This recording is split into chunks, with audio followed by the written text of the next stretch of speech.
I'm excited to have you on today. So let's jump right in. This is our entrepreneurial, like real entrepreneurial story series. And for those who are arriving for the first time, you do have the ability to add some Q&A. So I encourage you to add some questions so that I can pull in some really interesting points of view. I'm excited because all of our discussions with different entrepreneurs are self-described entrepreneurs, but have really diverse and different backgrounds, motivations, reasons. And I'm starting to get even more excited about the commonalities as for the differences, because there always is a lot of them. I only realized as we started today that today is actually International Women's Day. So I think it's a really appropriate time for us to have this conversation and feature a bit of your story. So I don't traditionally offer an in-depth biography or introduction to who you are. We do provide links to your LinkedIn. They can learn a little bit about you. But I'd love to, if you could just start out by describing what your business is today. If I was to say, what do you do for work, what would you describe it as? Mainly, I help people with their wellness journey. So either that's through yoga, through self-care practices, and through my public speaking. I help people become authentic and listen to themselves and listen to their body and connect the two, and then become authentic and not be afraid of what others think. And so we're going to go a little bit over the timeline because you have quite the story that's led you to where you are today. One of the questions I usually like to ask before we get too deep into the story is, when would you have first labeled yourself or self-identified as an entrepreneur? Probably back in the 2016 when I first started with my studio. And because you started your studio when you were still employed? Yes, I was still full-time with the RCMP. And what was the reasoning? What was your purpose in starting a business of becoming an entrepreneur while fully employed? What was the motivation? My motivation is really different. I've always taught fitness. I taught fitness prior to being a police officer. I've taught my entire career. And unfortunately, I was in Moncton during the shootings, and I took over the team the boys were killed on, and I just worked through everything. Which it also included attending a suicide of a friend who was RCMP. And 4 months later, I came back to Fredericton, and a week after getting back, I lost another friend to suicide who was a member. And that's when I kind of hit a wall, and I was off work for 5 months. So a part of my healing was creating a safe space. And when I was off work, I wasn't really going anywhere for a long period of time. And so I converted my basement, my walkout basement, into a studio space. And then just slowly, word of mouth, people knew I was offering a class. I started offering one class a week just to continue with my teaching. I stopped teaching elsewhere. And that grew to 8 classes a week before I retired. And so a lot of people create an entrepreneurial activity or a project because of things they want to see change, or the audience of one. They need the self-care, they see the need in others. I'm just wondering, when did you actually start? Like, I'm wondering what it was like to charge for your first class, given your reasons for opening and how you went into teaching yoga. When did you charge for your own first class? I still don't charge some people. Right off the beginning, but then I was told that my prices were way too low and compared to everyone else. So then I upped them a little bit, and I still find it difficult sometimes having that conversation about money. Yeah. And I think that's normal. Yeah, especially when your reasons for running your project, your business, or your organization isn't specifically for revenue or profit. It's always, and I personally feel that the lines between nonprofit and for-profit are blurring more and more, especially with every subsequent generation. So I'm always interested in the reasons why people are engaging in what, from the external point of view, looks like a business, but has different. Every business is unique under the hood, for sure. So you talked about your time with the RCMP and the unfortunate time in Moncton. I'm interested in before then, had you ever considered running your own thing, or before that had happened, were you, was your life plan to be in the RCMP for a much longer period of time? There was points in my career that I actually thought of leaving the RCMP prior to when I left. At one point, I had actually thought of leaving and going back and getting my law degree. Um, yeah, it was an interesting career. It had its highlights. I mean, I've seen the best and the worst in humankind, and also the best, and I experienced some of the very worst that the RCMP have to offer, or how they treat women and how they treat people when they need help, or and they don't really offer it. They just have a beautiful campaign for the public that shows that we care about our mental health, but when you actually need help, it's very isolating. So on the topic of mental health, it seems that you're doing it in a couple different ways. You're doing guest speaking, you're doing the yoga. It sounds like it's all about self-care and mental health in general. What do you say to people when they come to you? Like what are your thoughts on how to do self-care and how to protect your mental health or benefit? What's your messaging? Well, when it comes to yoga, I always tell people that basically come as you are. There is no right, there is no wrong. I'm very vocal in wearing whatever you're comfortable in. You don't have to wear a certain brand name to, feel welcomed, and that there is no perfect size, unfortunately, like all media. If you look at Yoga Journal or any of the yoga magazines out there, primarily what you see is a very skinny white girl who is super bendy and could be in Cirque du Soleil. And that is exactly what yoga is not. So I talk about that, and I talk about what it is it's connecting the body and the mind, and just learning to love what you have and work with what you have and your limitations or your strengths, and learning how to breathe. That's what yoga should be about. It's not about the fancy postures that you see sometimes in pictures. And that's what I talk about. My studio has absolutely no mirrors in it.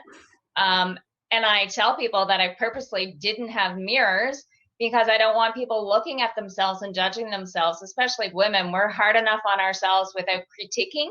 And then I'll make a joke and say, and who wants to bend over and see their butt in a mirror? And then they laugh, and then nobody asks any more questions about why there's no mirrors. And I always say, you should not look like anybody else in this class, because I've been to studios where the teacher will say, everyone should be looking like this. Well, no, we're not all made the same. Our hips are different, our body shapes are different, we have different, perhaps, injuries, so nobody should look the same. Unless your identical twin is in the same room, you should not look the same. So I really like not having any mirrors for that reason. When you look at your business, what is success? What would you like to do with that business? And we had a couple conversations about some of your pre-COVID ambitions, but what's the trajectory that you'd like to follow? Right now with the studio itself, it's just I tend to keep the same clients, so that's really nice. And just building upon that, I've adapted with COVID, so I've changed the platform. I have people now that join just via Zoom that are not local, so that's kind of nice. That broadened thanks to COVID. My other goal is to be able to host my retreats. I had one, as I mentioned, scheduled last March, and it got canceled thanks to COVID. So I would like to, moving forward, be able to offer those international retreats again with yoga and mindfulness and self-care practices, be it go for a walk or lay in a hammock and have a nap if that's what you need to do that day. And then also offer some locally, because there's some beautiful locations around New Brunswick that I would really like to tap into and get people there and, turn off the technology and just connect with the earth, connect with yourself, and just enjoy that time. Who do you picture? I guess two different questions that might be the same answer. Who do you picture needs those retreats most? And who do you picture that you'll be taking with you that are able to go? I think everybody needs those retreats, honestly. From stay-at-home moms that really need and deserve a break, because people say they don't work, but I know, having watched some of my friends, being a stay-at-home mom can be a whole lot harder than going to an office. And then when you have so many women that do both, like Rana, she's a full-time mom and a full-time worker. Like, that is a lot. That's two jobs, two full-time jobs. So primarily that would be my type of clientele. It'd be nice too to get some men out, but then your activities would be different. Maybe even a couples would be really nice to have people engaging and just spending time talking and walking and practicing some yoga and some self-care practices. That would be my ultimate. And then, of course, international destination. The one of the things that I like about my network and the places I work and the entrepreneurs I work with is that it's really quite diverse. And I had the chance to work a lot with female leaders, and we've had some already on this series about talking about some of the challenges that are inevitable and unique, mostly unique to female leaders. And given that it's International Leadership Women's Day, I was wondering what I know you support a part of the Women in Business Network and you're involved.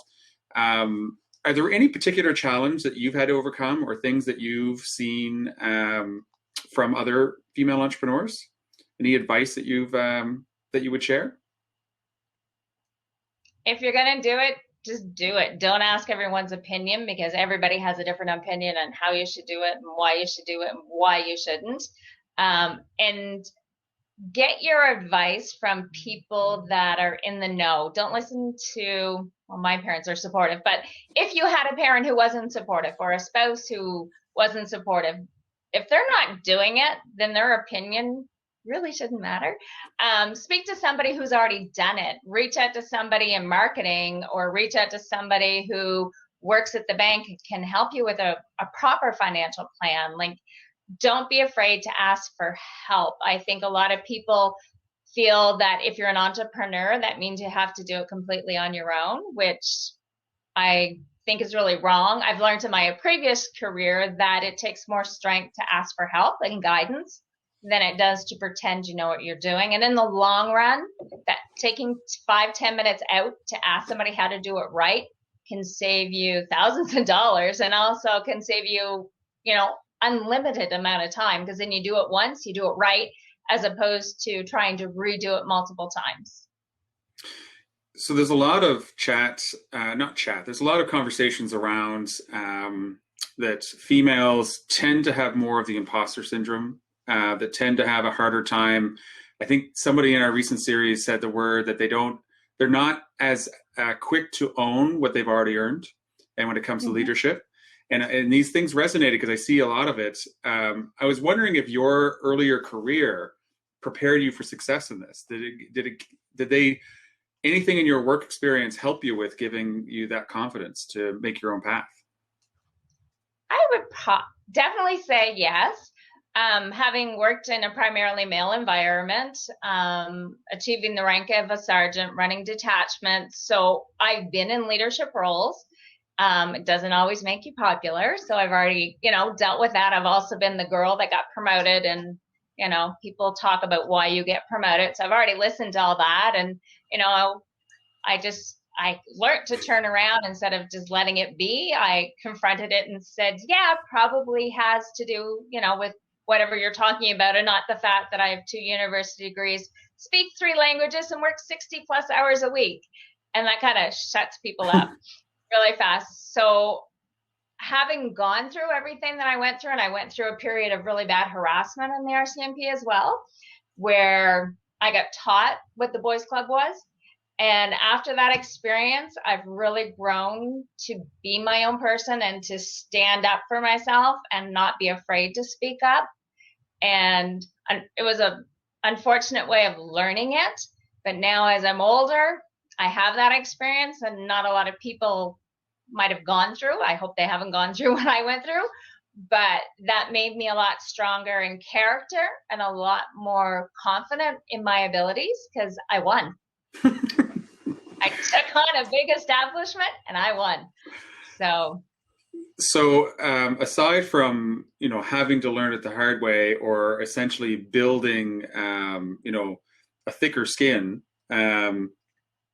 Are there any other transferable habits or methodologies or philosophies that if we had somebody listening to this who was an aspiring female leader, that you could share, that they could start out, with the benefit of that learning? Couple of things that I learned, like, and I'm glad that I did it, was I joined the Women in Business Network and I made a lot of connections, a lot of strong women.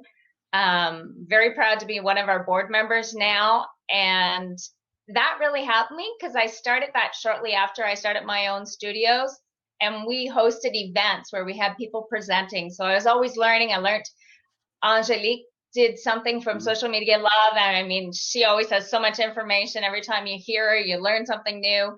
And there was other women that presented on things. And that I found very beneficial. And then the Fredericton Chamber of Commerce as well is really good for networking and hosting events. And we also have Planet Hatch here, so we're extremely fortunate. They were hosting events, and there was always trainings going on, and I spent the money. I guess that would be my other thing, is invest in yourself. If you are lacking a skill and somebody is with that skill and they're offering a workshop, it's $100, $150. You can write it off, but spend the money, invest in yourself, because once you get those tools, you can keep adding to your tool belt, but you're not going to learn them. And also, I've learned to Google a lot of things before I ask questions, because it's amazing. Like YouTube has, I don't know how to do something on my computer. I Google it and then I watch it and I'm like, I didn't have to ask anybody. Like, I did it, which is really rewarding. But at the same time, like reaching out and asking people or contacting one of the chambers and taking a course, or people like you who do all these things professionally. Yeah, I do love the takeaway of investing in yourself. I think that's really great. I also don't think that a really good course, you only come away with learnings, you come away with the relationships for future learning. So it's like a compound effect for sure. Speaking of events, though, you mentioned earlier that you have been interested or started in a public speaking capacity, sharing your message. And I'd love to maybe hear about how that actually started. And I know COVID's probably thrown a wrench into it, but even just looking at that as how did that start about, and what kind of opportunity is that for you?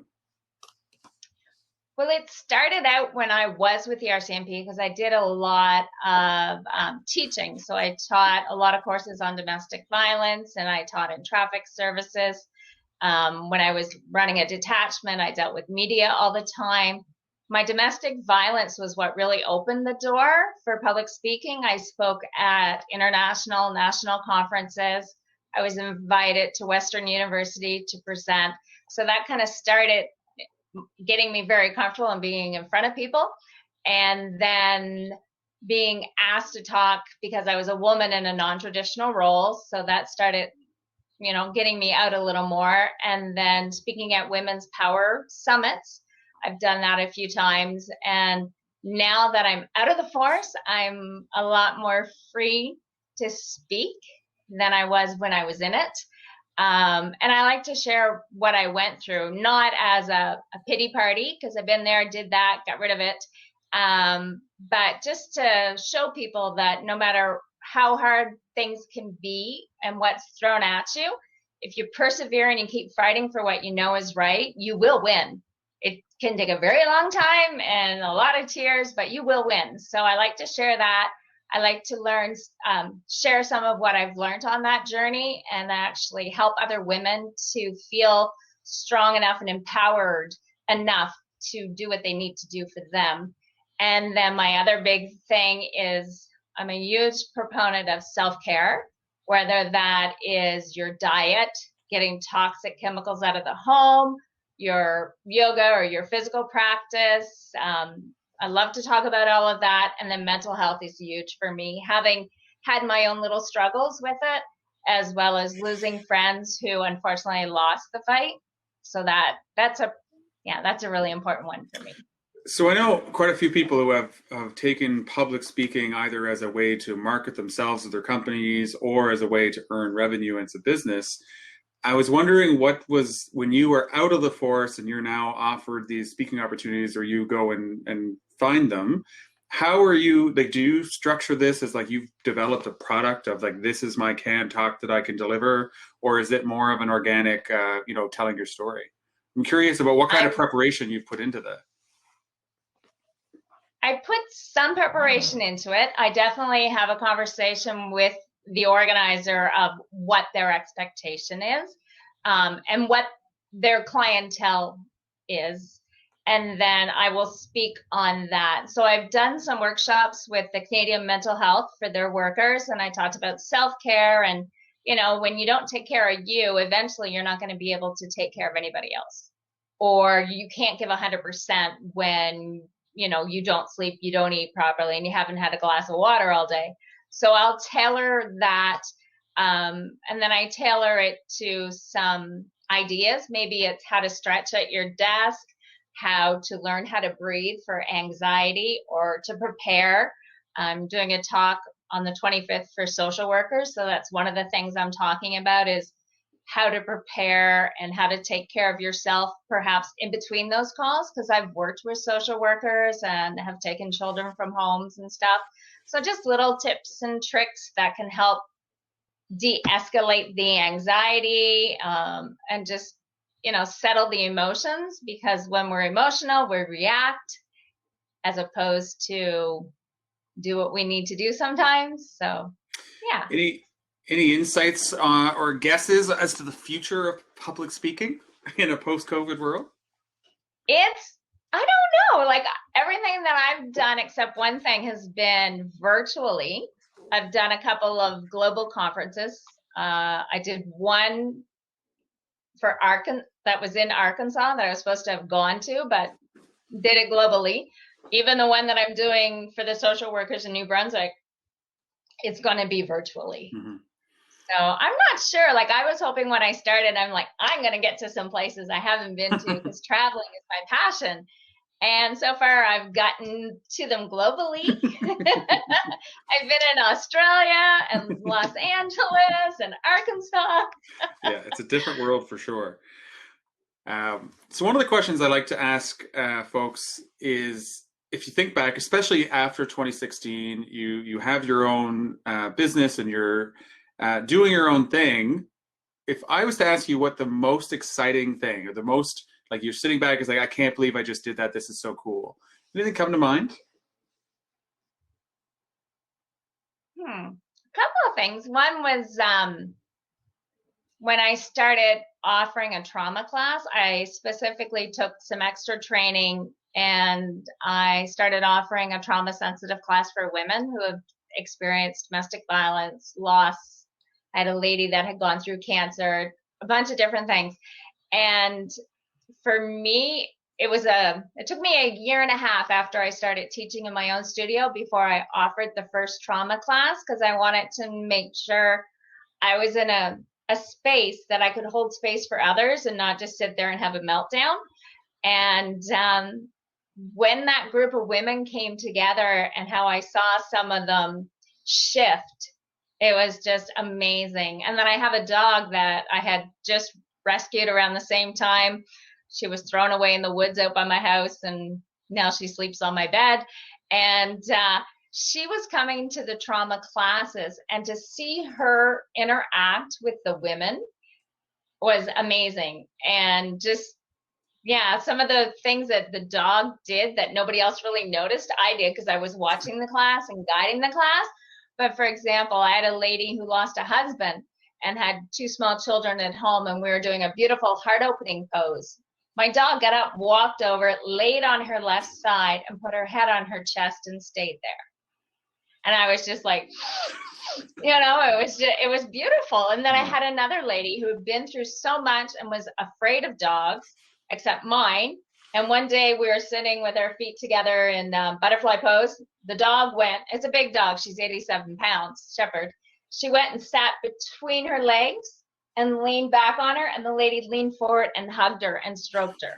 And then that became a norm every Saturday that she gravitated and spent time with my dog. That was like, it was just so beautiful to see the interaction between the two. Yeah, that'd be my best. Those are great because I love the comment. It's usually not about money. It's usually about being present and seeing the impact that you're generating. I love it. The complimentary question I always ask is no entrepreneur or business owner of any size or shape has it all together, and everybody makes tons of mistakes. So if I was to ask you, looking back since 2016, what is something you've done in business that is just like you cringe thinking about how did you do that? Anything come to mind that you can share?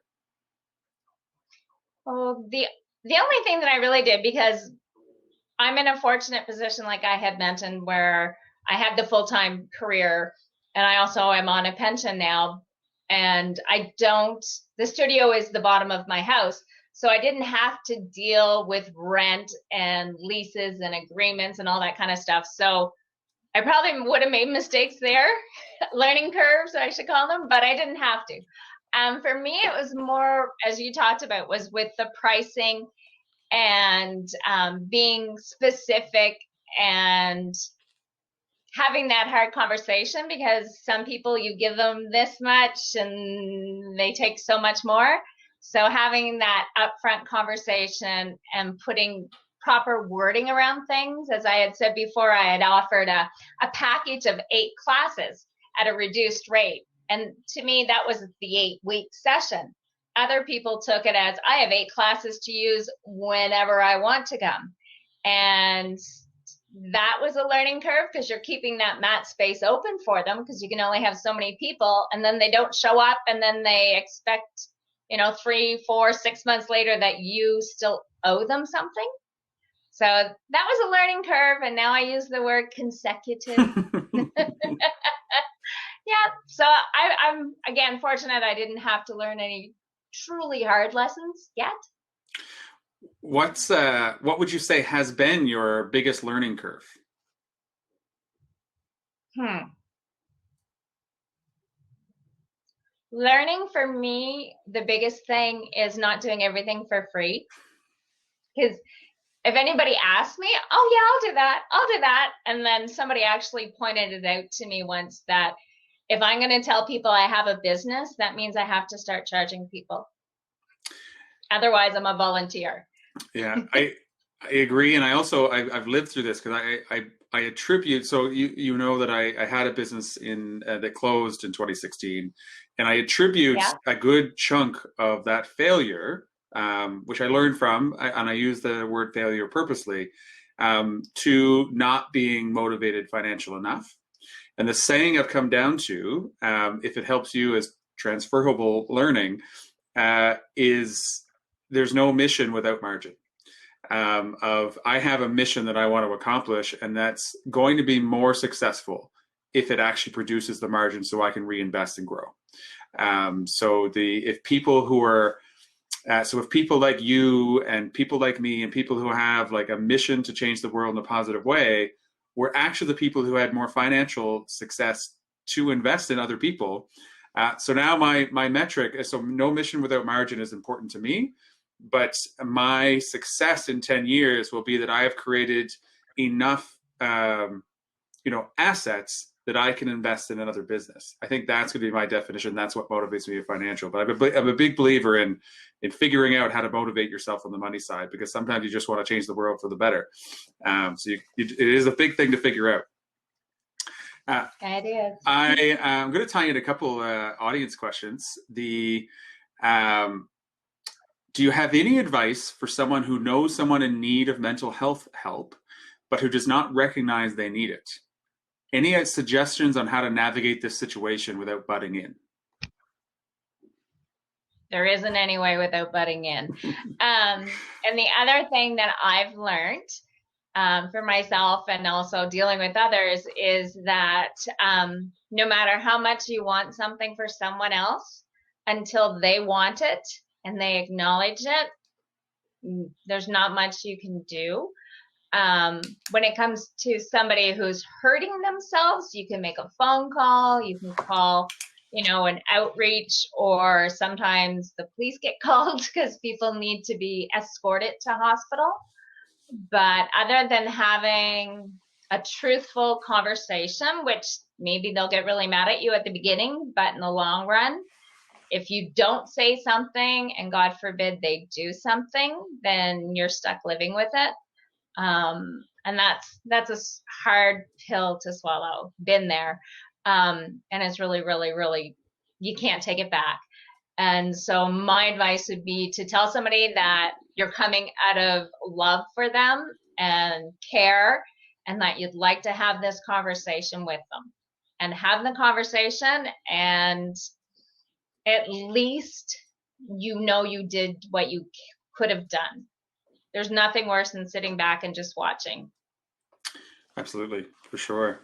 I think we often talk internally about sometimes when you have conflict or difficult conversations, it's important to note that you're really only having difficult conversation with somebody is because you both care, which is a nice way to frame things for sure.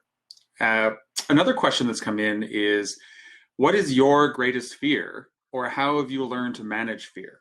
Because you likely have been in a lot of situations. I mean, all entrepreneurs experience fear and anxiety, but you yourself have had quite a few different experiences along this. Any suggestions on how to manage and what might be your fears today? Okay, when I was policing, most of my fears were after the fact, like, oh my God, I can't believe I just crawled through the window of this building because I was the only one that fit in it, and then went through and opened up the door to let the rest of the team in. Fear came afterwards when I realized it had been a completely dark building with other people in it. So my fear factor is kind of after the fact for a lot of things.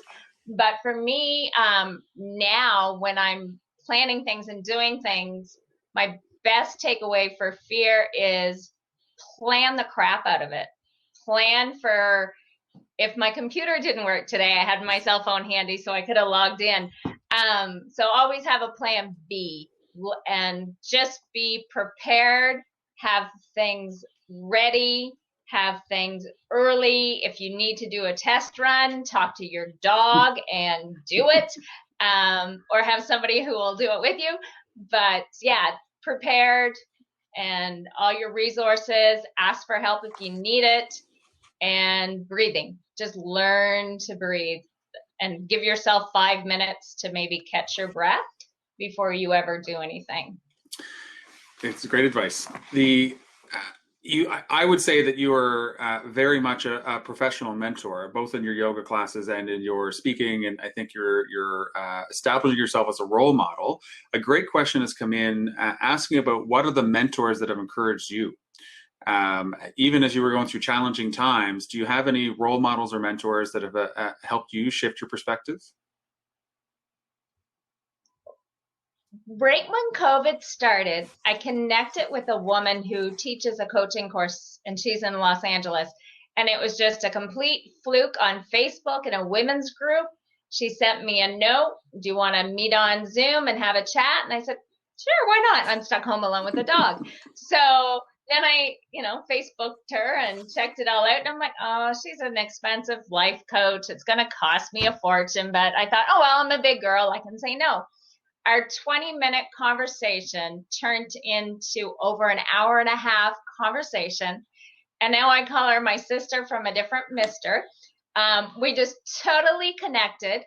And she had been doing all of these big training courses, 10,000 US a pop, but everything had to go virtual. So I became her beta tester. And her whole course, as she was designing it online, I was the one she did it with. And the first time she offered it, I sat in on it as well. So I did it twice. And I'm her model for all of her stretching breaks. I did a photo shoot.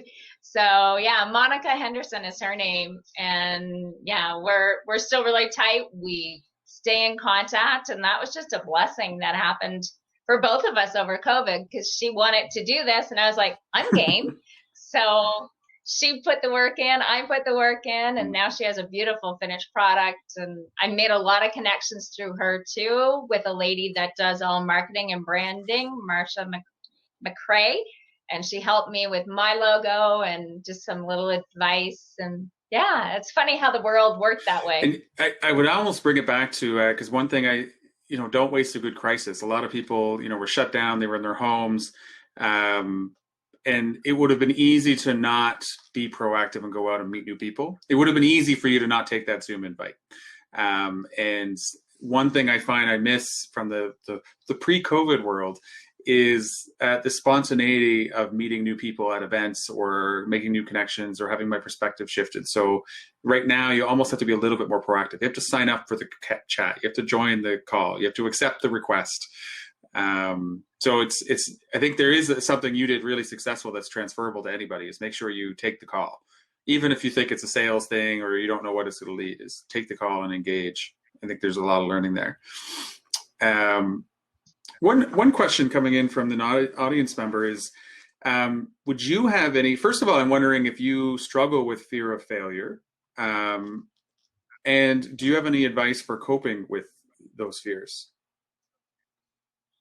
Oh, definitely. I'm a perfectionist. So fear of failure is very much on my list. How do I cope with it? I just put my head down and make sure that I put 50, 200% into it so that I know it will work. And I've learned to trust myself, I think. And it's easier to sit back and go, okay, I learned.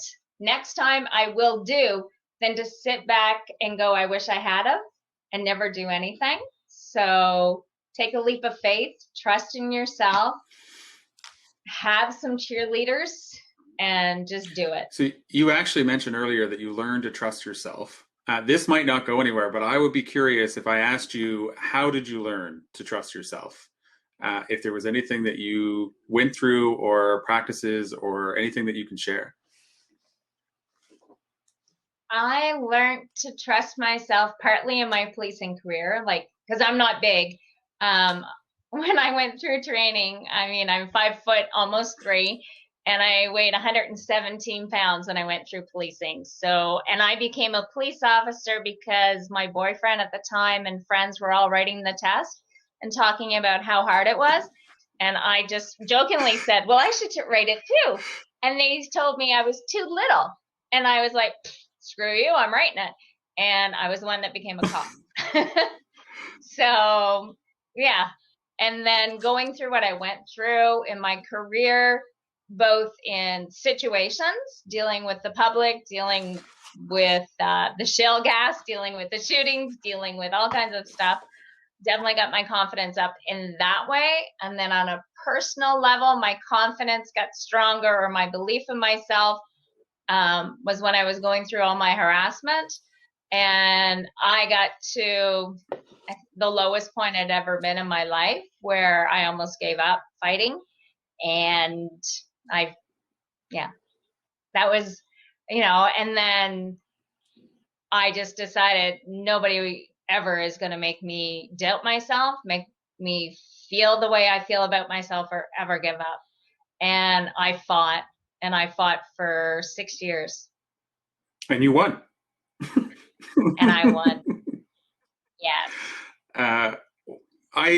One of the questions I like to ask is around the idea of where you're inspired and where you get, input from an education. I love a good podcast. I love good books. I love good speakers. And I think I've probably already told you this, but for every really good recommendation, there's 100,000 pieces of garbage. So I would love to talk a little bit about, what has inspired, shifted your perspective, or helped you become successful in whatever way you measure success. Like books, podcasts. How do you get your inspiration? Anything you recommend to others? Most of my inspiration is internal. It's just I have goals and I really want them. The other thing is I am working with a group of women that I just love to death. And some of them are locals. My other one is in LA and only been in my life for a year. But we help each other. We push each other. We're brutally honest too. And that's what you need. You need somebody who's going to tell you, does this dress look good? No, it looks like hell. Like, you need somebody in your life that's going to tell you those things. and I have that. The other thing is I do watch on YouTube. I watch motivational things. So I watch Ed Mm. Maillet, however you pronounce his last name. He's an American. He's an ex pro athlete. He's just got a really rough voice and he's full of energy. Mel Robbins is another one that I really liked. Who else? There's been a few over the years. Eric Worre, I watched some of his stuff and then it was too salesy. But I tend to put on different podcasts and I'll let them just scroll. And then the good ones I save. Or I fast forward. I listen to TED Talks when certain things come up.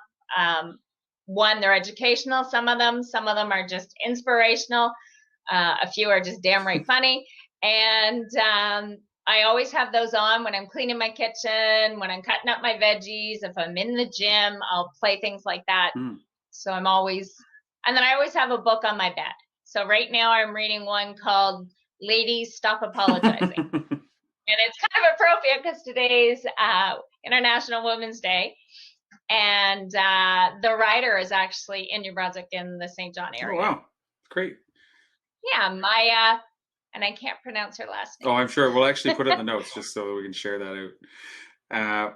Yeah. So before we come to a close for today, I was wondering if there's anything from your experience or learnings, like if your audience was, aspiring and current female leaders in entrepreneurship or otherwise, anywhere that the conversation didn't go that you'd like to bring up, or any final thoughts that you'd like to share? All kinds. No, mainly just with entrepreneurs, everybody's journey is different.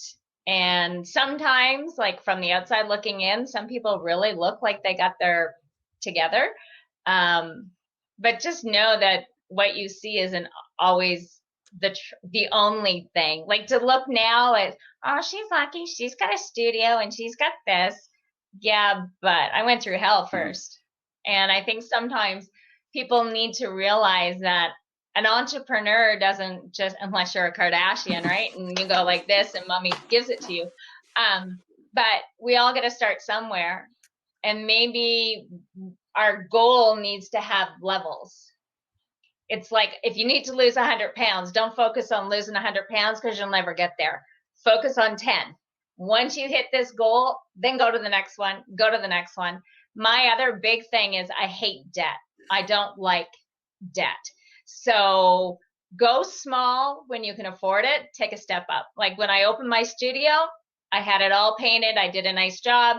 The next year, I put down all new flooring. The following year, I changed the sliding glass doors to more warmer doors. So as I got money every year, I reinvested it back instead of taking out a $10,000, $20,000 loan up front. And so for me, that's a smart way to do things because then you're never in over your head and you don't have to worry about, oh crap, did I make enough money this month to pay my payments?